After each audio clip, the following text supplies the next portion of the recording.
and you are in the running for Cannon County Executive come August. Yes, I am. And tell us a little bit about your background. Where are you from? How long have you lived in Cannon County? Well, I've lived in Cannon County for 17 years, and I moved here knowing just one person. My background is the child of a Ford Motor Company executive. We moved 5 times before I finished kindergarten, as my father was working at corporate offices next to various Ford Motor Company factories around the country. And then we settled in New Jersey for all the elementary school years, and then moved to central Pennsylvania for the high school years. I skipped my senior year of high school, went to college a year early, went to Temple University. Then I spent a semester, really just not a semester, part of school, but I took 3 months and lived in Israel when I was 18, and then transferred schools to Ohio, and went to Oberlin College. And I got a degree in economics there, and then moved to Chicago right after college. In my later 20s, I went back to school so I could study for and pass the CPA exam, which I did. And while I was in Chicago, I had sort of 2 careers. One was in the recycling/garbage industry, so I had actually a contract with Waste Management when I was 23 years old to pick up commercial recycling in the city of Chicago.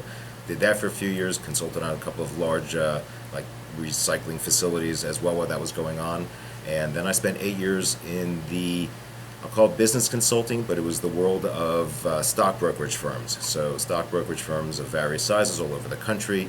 We did accounting for them and securities regulation, consulting, making sure that everything they were doing was properly done, and taught them how to do it properly. So that gave me a lot of exposure to numbers, people all around the country, dealing with 50 state regulators and FINRA, which is the securities regulator, as well as the SEC. So I had a very peculiar business background. I also had experience framing houses during college summer breaks, and everything I've ever lived in I've renovated. I really like real estate and architecture more importantly.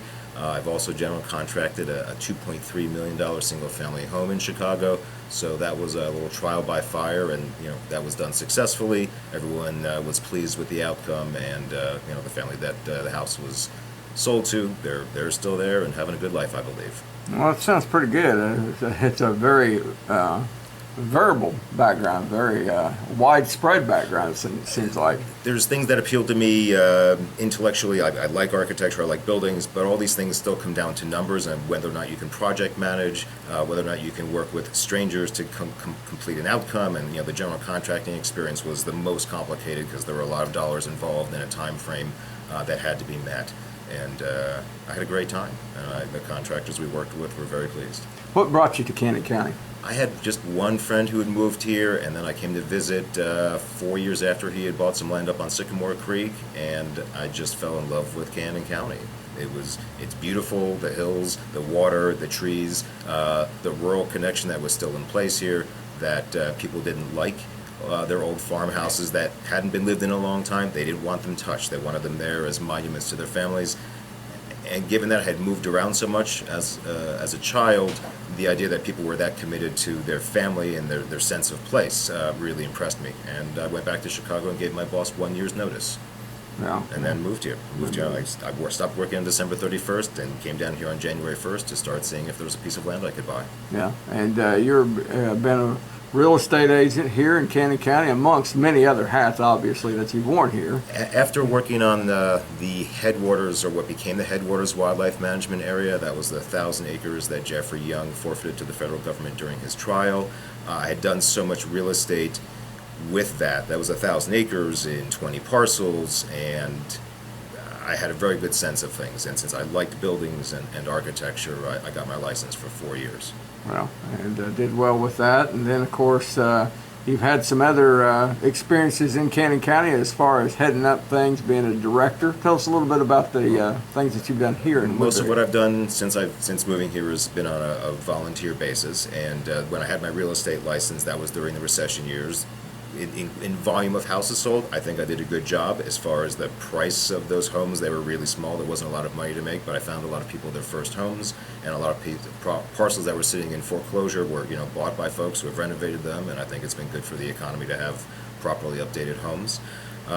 So while all that was going on, and I had an office working for Wanda Reed, downtown Woodbury, I met the chamber. I started to learn about 3-star and the fact that Cannon County didn't have its 3-star status.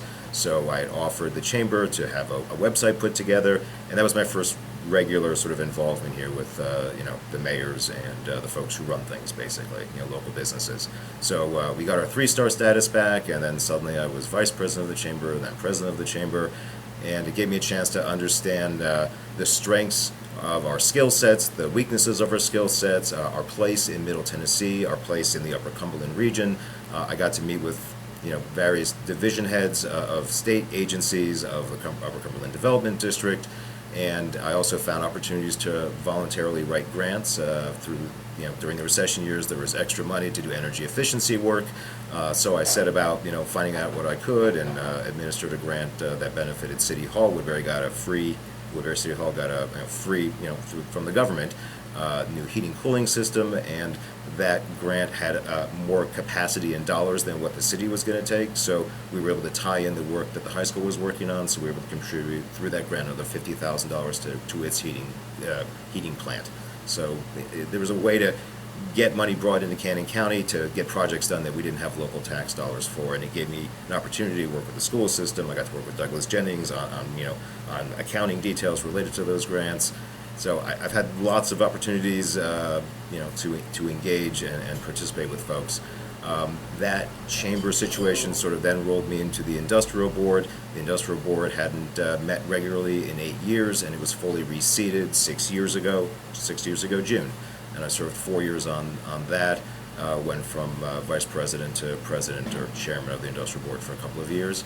The industrial board had various complications, lots of debt, some tenant issues, buildings that were in disrepair. There was just $30,000 in the bank and more than $400,000 of debt, and we set about how this unstaffed separate corporation, but related to the county government, but separate corporation was going to stand on its own and straighten out its financial condition, as well as meeting the bigger mission of industrial recruitment and trying to get a sense of how that works. So we sold off properties, put those properties on the tax rolls. We generated the dollars we needed from the sale of that to do the repair work that Crane needed, certainly the primary tenant and largest private employer in the county. And then 3 years into that, 4 years into that, Crane was able to buy the building from the industrial board, and I feel, as a private business owner, a person who's been in private businesses my whole life, that this was an opportunity for Crane to take control of their situation and not have government as a landlord, and I think we're not great landlords. That's not what we do, and on a voluntary basis, I don't think that's the way to property manage. So selling the building to Crane gave them an opportunity to have more control over their future. It let them deal with their expansion needs, and they were able to take care of their physical plant, and it no longer had to be a burden on the industrial board. So that was a very good thing.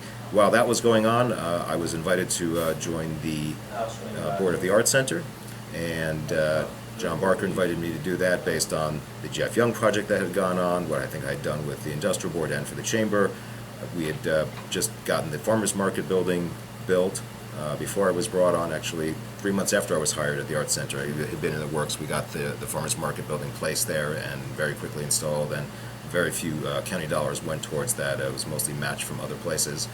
And the other thing that's at the Art Center before I started working there was the Stones River Watershed Association's kayak canoe launch. So you'd be surprised, when you're at the Art Center just working there, throughout all the wet months or after any good storm, there are people who come from all over to paddle the Upper East Fork here in Cannon County. So getting people involved with the water that's all surface water in Cannon County, getting them exercising, and just taking advantage of that resource that we have, that the ramp provided that and still does today. At the Art Center, when I was hired, even though I had been on the board, and there were 27 board members when I was on the board, what we didn't have was a big sense of its overall financial picture. The Art Center has done an amazing job meeting its mission since it was founded. It expanded and expanded, again, meeting its mission. What it didn't do well was manage its long-term financial situation. So I set about figuring out how much we really needed to stabilize the Art Center so that we could continue to meet the mission, continue to serve the families all across Middle Tennessee, and certainly significant number of people in Cannon County with the programming that happens at the Art Center. We basically had no cash. Let's call it $10,000 in the bank, and there was still a $500,000 mortgage left on the building, 32 years left to go on that. And the goal was simply, how do we raise $500,000 as quickly as possible, pay off the mortgage, so instead of making mortgage payments, we could spend those revenue dollars that we're bringing in on programming, on the people that make things actually happen, instead of trying to service some complicated debt. So we accomplished that. We had, in 18 months, we had actually raised the $500,000. It wasn't all in the door, but we had commitments and pledges to make that possible. So we have officially paid off the mortgage entirely. So $500,000 was repaid within 4.5 years. Separate from that, we also spent $100,000 renovating the facility. So the $500,000 goal, actually, we met at $800,000. We brought in $800,000, so we will spend $100,000 replacing light fixtures, the sound system, the lighting system in the theater. We spent $20,000 recarpeting the theater itself, renovating the bathrooms that hadn't been done in 27 years, making the user's experience just more comfortable. On top of all the renovations, we also initiated a $1 million endowment goal, and we already have $100,000 in the endowment, and it is simply there to help look after the maintenance requirements of an 18,000 square foot building. So I feel like the Art Center is on really stable footing to stay in business for the next 27 years and serve the children, adults, and seniors of Middle Tennessee. You know, I think that's another one of your staples of accomplishments that you can look back on and what you've done with the Art Center and how you've been able to make it. I think not having the Art Center would be a huge loss for Cannon County and all of Middle Tennessee. So, and the numbers of people who had spent 25 years up until I had gotten there, creating wonderful programming, teaching kids, getting folks together for entertainment and cultural events. It just needed to keep going. What I didn't know at the time was how rare the Art Center was. The mission says, a mission statement, job description says, it's a unique model for arts in a rural community. It is so unique, there isn't another one in all of Tennessee. Right. And I didn't know that until I was hired and started out talking to the Tennessee Arts Commission about who can I talk to, who can give me a comparison about how they're running things and what their financial situation is, how they meet their operational needs. And there's us. Yeah. We are the model. You don't have another county our size that has the arts capabilities. There isn't a larger county our size that does what we do. Yeah. How do you figure that all these things translate into success in being a county executive? How your experiences and stuff? The folks that we need to work with, work for. I feel like I've been serving the people of Cannon County through the Industrial Board, through the Watershed Association, certainly through the Arts Center. I've been serving the population of Cannon County, looking after the community's best interest. In the course of doing that, I've been able to fundraise, so I know who has money, how to find money, whether that's private donations, whether that's private investors, or whether that's government programming and with grants associated, and that could be federal, state, or regional grant funding. I know those folks. I've worked with those folks. I'm very computer literate. I'm quite capable of applying for grants, and after seeking them out and figuring out where there's opportunities to bring the dollars in that we need to get this place up and running the way it needs to be. Planning, like at the Art Center, we're planning for the next 25 years. I think the goal for the county executive is plan for the next 50, and let's do that in stages, and I know where to find those dollars, and I know who those folks are to talk to who can give us the guidance we need. My goal, or my experience has always been, we're not going to reinvent the wheel. We need to find out who's already doing things well and draw on their experience, and that will get us a step closer, faster to where we need to be. And I feel like I have a great relationship with people across various state agencies, TDOC, TDEC, TDBRA, Economic and Community Development, and Upper Cumberland Development District. I've dealt with these people face to face. They know my skills. They know they can rely on me to ask the right questions and follow through on getting the projects done. So I think I can hit the ground running to work towards resolving some of our long-term issues here. If you were to talk about the strengths of Cannon County to somebody, what would you say to them? What are some of the strengths? I think the biggest strength is people love their community. People love this county. They love that this is their home. And I've never lived in a place that's this small and people have that connection. So our biggest strength is that people are committed. The second thing is, I think there's a significant number of families who are going to hold on to their land here. They're going to stabilize the community over the next bunch of generations, and we can count on them doing that. There are certainly people who are coming and going, people who are passing away, land's being tracted up. That's certainly inviting new people into town. And if you look at the real estate market, and having had my license for 4 years, then also owning various rental properties and a 150-acre farm where I live, I track numbers. And I track real estate numbers in various neighborhoods and cities around the country, various neighborhoods of specific cities around the country. I've traveled around the country, since graduating college. So I see those parallels, even though we're not a big city.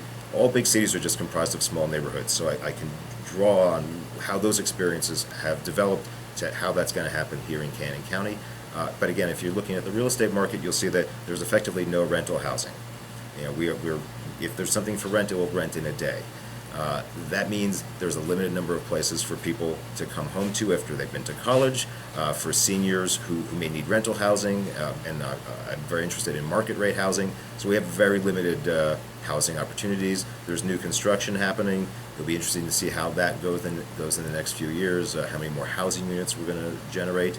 It'll be interesting to see where all those folks come from around the country. Sitting at the Arts Center, it was a very easy place for people to stop in and get oriented about Cannon County. The Chamber of Commerce also has their office there, so it was a natural place for newcomers and tourists to stop in. I got to engage with a lot of folks coming from all around the country who were equally as impressed with Cannon County as I was when I first came here. What are some of the weaknesses that you see in Cannon County that need to be improved? I think we need to be looking long term, just like I think every private family needs to be looking at their budget, needs to be saving every day for retirement savings. You also need to save for putting a new roof on your house. You need to save for putting a new furnace on your house. Your septic tank might go out. There's a variety of things that happen on an individual basis in your own home, and I project that onto the county. Where are we infrastructure-wise? What does our water system look like? Does it have all the financial resources it needs to function comfortably and serve the community? Our sewer system that only serves the city, where is that? How is that going to enable us to do infill inside the city limits and bring more people in and hopefully more retail? So I'm interested in infrastructure, and then infrastructure applies to all of the county-owned buildings, whether that's the sheriff's department that isn't certified right now. What condition is the courthouse in? What are our heating, cooling bills? Any place where we can save $1 every day, we can redirect those dollars towards actual programming, staff, doing the things that need to get done here. So there's a lot of aspects of looking after our physical infrastructure, whether it's utility or buildings, and making sure they're functional and serving the community for the next 25 years, and that there's a plan for that, and I believe it's possible to pull that off. One of the other candidates got on Facebook a couple of days ago and put it out to the public that he wanted their input on 3 things that the public would like to see more out of county government. There wasn't that many that I know of that took part in that little poll survey, but some of it that was coming back was transparency, budget, bringing in new business. Well, I've been sitting through the budget meetings, not sitting through, but enjoying and absorbing and listening to a lot of historical references that you get when you sit through a 2 or 3 hour budget meeting week after week. There's a lot of history among the commissioners, having served on the commission for years at a stretch. They understand how we've gotten to where we are. They understand probably where we need to get to, and they understand that there's a gap there. So from a transparency perspective, if you show up at a budget meeting, and you're going to have to show up at many budget meetings, you can really understand all the department's budgets. You can understand the wages. It's all there. I'm a non-practicing CPA, a non-practicing certified public accountant. My clients were, again, stock brokerage firms around the country. I dealt with accountants and auditors all over the country. I understand transparency. I understand what auditors are looking for. I understand what audit findings are. And I know how to get things fixed. So I think the transparency is there. I'm not sure how we're going to get more of those details online for folks to see, but it's all public information. The public has not even a right, but I want them to know where that information is and that they have access to it at any time. Good deal. All right. Well, we appreciate the opportunity to come and interview you today. I know that you've got a open house or a meet and greet type activity scheduled here in the next couple of weekends. Yeah, don't you? there's two coming up. Okay. Elizabeth Pease, whose family's been here for a very long Okay. time, she's opening up her family's home, which is Beaver Dam. It's remains of a 2,000-acre farm. There's maybe 15 acres left, but the house is spectacular. If you want to step back in time, this is the place to do it. So please come see the house. Elizabeth will be giving folks tours. Come ask me any questions you have. And if you haven't registered to vote, we're going to have a table set up for folks to do their voter registration. Voter registration must be done by July 3rd. So that's coming up on June 23rd. That's a Saturday. That'll be 10 to 2. And then on July 7th, there will be an open house and solar tour at my house on Parch Corn Hollow Road. You'll see advertisements about that. I want to show folks my simple solar hot water heater, the tiny solar electric system that provides enough energy for my house, and then the much larger system that actually just provides power onto the grid that serves the community at large. I want folks to see what those things physically look like and touch them, understand them physically as objects, how much space they take up, and also how much the power they generate. My house itself is what we call a net zero energy house.